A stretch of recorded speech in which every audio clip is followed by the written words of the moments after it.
Among Greek primicists, there is a theory that all the quotes about Matthew being written in Hebrew simply parrot Papias. The whole idea is that Papias was wrong, but everyone copied him. This then led to the whole church being in error. There's a chance that this is true. Papias was an early writer about the Christian faith. But why stop with just the idea that Matthew was written in Hebrew? Maybe all of our cherished traditions about the Gospels go back to Papias. Maybe Papias made up the entire Christian religion. Maybe the idea that Matthew, Mark, Luke, and John were the original four authors of the Gospels started with Papias. After all, he's the earliest author. We have to directly credit Matthew and Mark with writing their Gospels. Many other traditions are simply understood to come from the apostolic age. It could be that Papias created all of those. Why stop there? Maybe Papias started the whole idea of Jesus. But wait, there's more. Maybe Papias wasn't even human. Maybe Papias was really an alien that was accidentally stranded on Earth. While he was here, he heard stories about a convicted criminal and decided to found a religion to start moving our species towards a more peaceful future based on that dead criminal. To be clear, I don't believe any of that. It does help to illustrate my point, though. We need to build our theories on the evidence we have, not speculation regarding the evidence that could be. Papias isn't just our earliest source for the idea that Matthew was written in Hebrew. He is our earliest source for several things, and positioned well to be the possible source of many others. Not only did he leave us traditions that following generations appreciated, he also left behind traditions that later generations scoffed.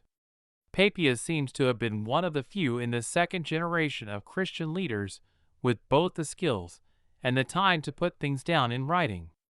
We have Papias, Clement, Ignatius, and Polycarp, and that's pretty much it. Of those, even though Clement, Ignatius, and Polycarp quote the New Testament, they don't tell us anything about the formation of the New Testament. For the idea that Mark wrote Mark, there's no earlier reference than Papias. Papias's ideas that Mark was Peter's interpreter, and that Matthew wrote in Hebrew were two ideas that stuck in the early church. They weren't the only things that Papias said, though. Some of the other things that Papias said were taken with a grain of salt. For example, Papias claimed that Judas walked about in this world a sad example of impiety, for his body having swollen to such an extent that he could not pass where a chariot could pass easily, he was crushed by the chariot, so that his bowels gushed out. No church father seems to have embraced that tradition. Papias also taught a fourfold division of the afterlife that no one else ever picked up on. So the idea that the early church took a "Papias said it, so it must be true" attitude seems out of place. Beyond that, of his 5 books on sayings of the Lord, only about 11 or 12 paragraphs survive. All of those survive only because they were quoted in other works that were ultimately taken more seriously. This isn't indicative of a tradition that was pulling from Papias unquestioningly. Beyond this, we see that church fathers did think independently about the language that the New Testament books were written in. The colophon for the Peshitta version of Mark says that Mark wrote in Latin, but whomever suggested that seems to have not had a lot of influence outside the Syriac-speaking world. While I don't know of any place where the logic for that is spelled out, I can see where the thought comes from. After all, Mark was said to have written in the city of Rome, which had a substantial Latin-speaking population. It makes sense for him to have written in the language of his peers. But more authoritative Latin voices, like Jerome and Augustine, seem completely unaware of any Latin original for Mark in their own language. Jerome did speculate that Paul wrote some of his letters in a Semitic language, however.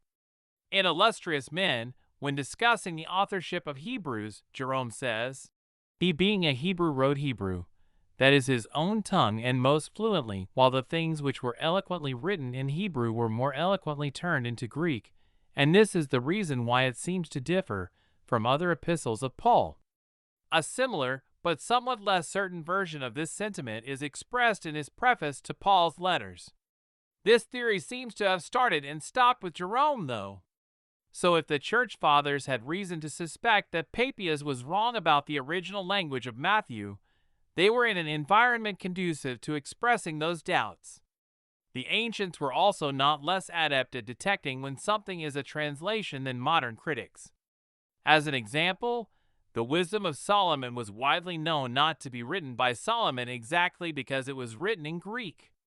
Jerome comments on the Greek style, and even Augustine notes that it is written by those that are fans of Solomon rather than by Solomon himself. The wordplays in Daniel and Susanna that only exist in Greek were also a subject of commentary by church fathers. As in the case of Hebrews and Mark, there were detractors from the majority position seeking to explain a Hebrew possibility for Susanna's wordplay or insisting that wisdom must originate with Solomon's pen.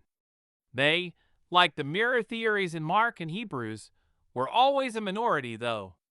In fact, I am not aware of any document where the majority consensus of the ancients regarding the original language of a document and the majority consensus of modern scholarship regarding the original language of that document disagree except for Matthew and the Gospel according to the Hebrews. And in the case of the Gospel according to the Hebrews, the case that it was originally a Greek document rather than a Semitic document is tied into the fact that it is closely associated with the tradition of Matthew. So we can see that the idea of an original language for any particular New Testament book is not a point that the church simply followed one voice blindly. We also see that Papias was not a voice that the early church tended to turn to for an otherwise unsupported position. That doesn't mean no one appeals to Papias on this point. There are certainly some church fathers that directly claim to get the idea that Matthew was written in Hebrew from Papias. There are others that express that same idea in terms foreign to Papias, with reference to some other source or no particular source, and no reference to Papias. Going back to the Peshitta Colophon, it says that Matthew wrote in Hebrew in Palestine. Papias makes no mention of Palestine that we know of. When Irenaeus mentions that Matthew wrote in Hebrew, he says that it was while Peter and Paul were preaching in Rome. We have no reference that adds that point to Papias. Jerome gives us his sources of the idea in illustrious men as the library at Caesarea which Pamphilus so diligently gathered, and the Nazarenes of Beroia, a city of Syria, who use it. It's possible that all of these other sources somehow have invisible threads back to Papias, but there's no more evidence of that connection than the theory that Papias was an alien. So let's call it what it is. The idea that the early church got the original language of Matthew wrong based on the testimony of Papias is a claim that the early church was universally gullible in a way that no other group in all of antiquity was. Certainly, there are other types of gullibility, for lack of a better word, that were common for the time. The ancients were quick to accept the stated authorship of a document, even though modern scholarship has fairly conclusively demonstrated that it isn't the case. We even have a name for times when the ancients were subject to that particular gullibility, pseudepigrapha. According to modern scholarship, this wasn't unique to Christians, though. The Platonic canon is said to contain dialogues from a time later than Plato. The evidence in favor of Plato writing all of the dialogues under his name isn't altogether worse than the evidence favoring apostolic, eyewitness testimony for the Gospels of Matthew and John. No matter how I come down on that decision, I'm going to make enemies that have chosen the other, and it's not my main point, so I'll leave it to one side. But it's enough to point out that in principle, the gullibility that leads to widespread acceptance of pseudepigrapha existed in the ancient world, both inside and outside Christianity. But the gullibility that leads to getting the original language of a document wrong is seen as uniquely Christian. This thought can be seen in the Anchor Bible Dictionary, which uses the presumption that Matthew wrote in Greek to cast doubt on Christian tradition in their entry for Mark.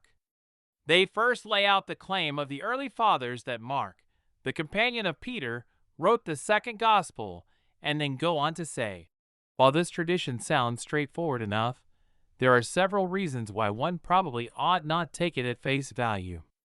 Perhaps the most important in this regard is what Papias has to say about the Gospel of Matthew, namely that Matthew collected the oracles in the Hebrew language, and each interpreted them as best he could. The problem here is that there is no evidence that the Gospel of Matthew was composed in any language but its present Greek. Observe that this is in the entry for Mark, so the idea that the early church has gotten this one point wrong is used to discredit all of early church history regarding the Gospels. Only Christians got that kind of thing wrong, even though they were just as capable as anyone else, ancient or modern, of sniffing out translations in other cases. And the reason they got that wrong is because they were gullible enough to listen to the wrong voice uncritically, even though they only really listened unquestioningly to the voice that told them that in this one case. This is a double case of special pleading. Only Christians are this gullible, because it's inconvenient to think they weren't. Then also the Christians only listened to Papias unquestioningly on this one point, because it's inconvenient to think they weren't. There are no parallel examples of the church listening to Papias unquestioningly, and there are also no parallel examples of the majority opinion of the ancients being wrong. I think the more consistent approach is to note that the early church respected Papias, but questioned him, and that the early church was capable of detecting the original language of a document. When the further point is added that there are more linguistic elements that favor Matthew in Hebrew than Matthew in Greek, and the claim that the idea goes back to Papias rather than reflecting reality starts to look pretty thin.